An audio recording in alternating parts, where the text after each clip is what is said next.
विधानसभा के रखा जाए और को यह बात मानने पर मजबूर है कि हम लोगों का जो मांग है वह जायज मांग है, कहीं से भी कोई कमी नहीं है और गलत नहीं है। सरकार को यह बात माननी पड़े, हम लोग के लिए सड़क से लेकर के सदन तक आप ही हमारे साथी रहे और हमारा मददगार बने। हम सभी आप पर आस्था रखे हुए हैं और सब पर आस्था है कि हमारी सबकी आस्था है कि हमारी मांग पूरी भी होगी और आप उसमें भरपूर हम लोगों की मदद करेंगे। साथियों, अब मैं विधायक जी को अपने मंच पर हम सभी को संबोधित करने हेतु आमंत्रित करते हैं कि हम लोगों को हमारी जो यह उपस्थिति है, यह उपस्थिति आपके सम्मान में हमेशा बनी रहेगी, हर जगह बनी रहेगी। इस विश्वास के साथ हम मंच पर उपस्थित सभी साथियों की ओर से और यहाँ उपस्थित हमारे सभी राजस्व कर्मचारियों की ओर से हम इनका हार्दिक अभिनंदन करते हुए हम इनको आमंत्रित करते हैं कि मंच पर आए और हम लोग का बात हम लोग में संबोधित करें। धन्यवाद।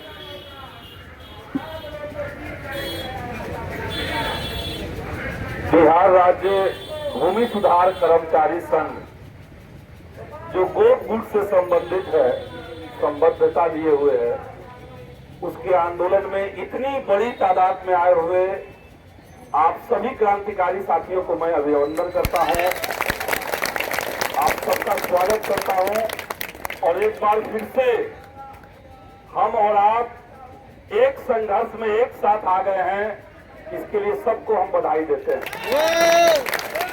हमें याद है बहाली में किस तरीके की दिक्कतें हो रही थी और चरणबद्ध तरीके की दिक्कतें थी। एक एक करके दिक्कतों को निपटाया गया और आज हम देख रहे हैं कि आप इतनी बड़ी संख्या में यहाँ पे संघर्ष के लिए तैयार हैं। सब लोग जानते हैं, सरकार को पता है कि जो राजस्व कर्मचारी होते हैं वो जिला कैडर होते हैं।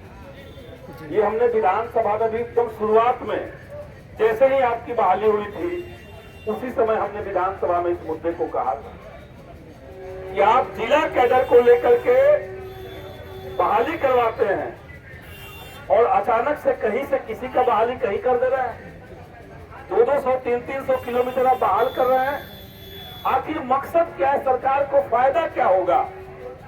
फायदा वो नहीं बताए, नुकसान हमने उनको बताया कि आप मगध के एक व्यक्ति को अगर दरभंगा भेज दे रहे हैं तो इनका जो काम है वो ग्राउंड लेवल का काम है। उनको वहां की भाषा, वहां का कल्चर अगर समझ में नहीं आएगा तो इससे काम काज में बाधा होगी। इनको आप परेशान कर रहे हैं वो अलग बात है, लेकिन राजस्व के काम काज में कोई बाधा न हो इसके लिए इनको गृह जिला में आपको पदस्थापित करना चाहिए।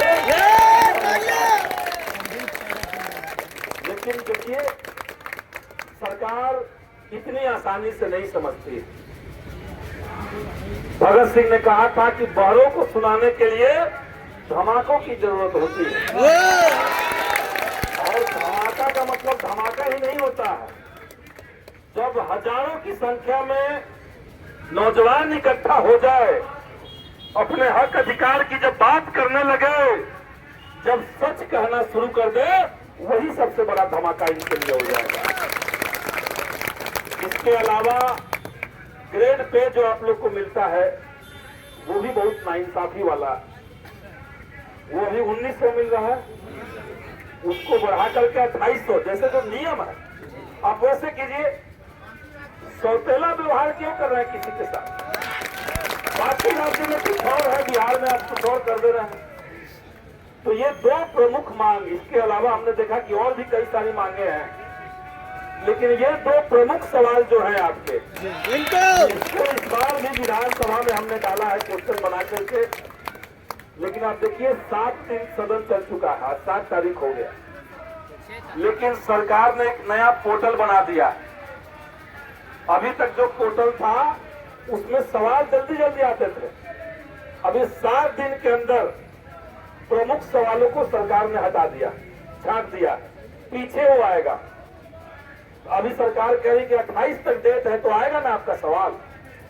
लेकिन अगर सवाल सदन के अंदर हमारा नहीं आएगा तब क्या होगा?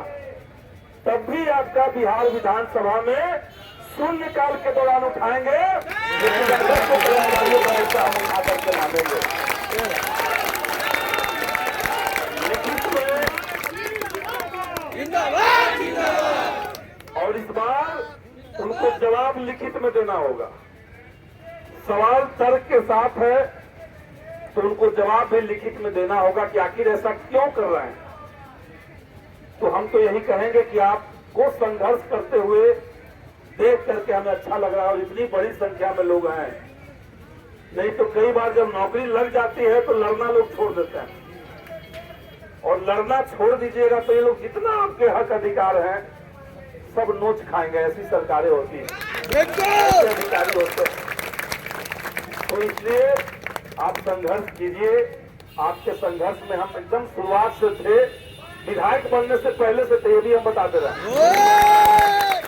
2014 में जब बहाली आई थी और उस समय हम छात्र संगठन में थे, ज्यादातर दिल्ली में रहते थे, लेकिन पटना में जब आंदोलन शुरू हुआ 16-17 में, जब अध्यक्ष और सचिव की गिरफ्तारी हुई थी, उस आंदोलन में भी हम लोग शामिल थे। और वहां से लेकर के कई बार अड़चने आई, रिजल्ट रुका, एनसीएल का मामला फंसा, ये सबको हम लोगों ने क्लियर किया।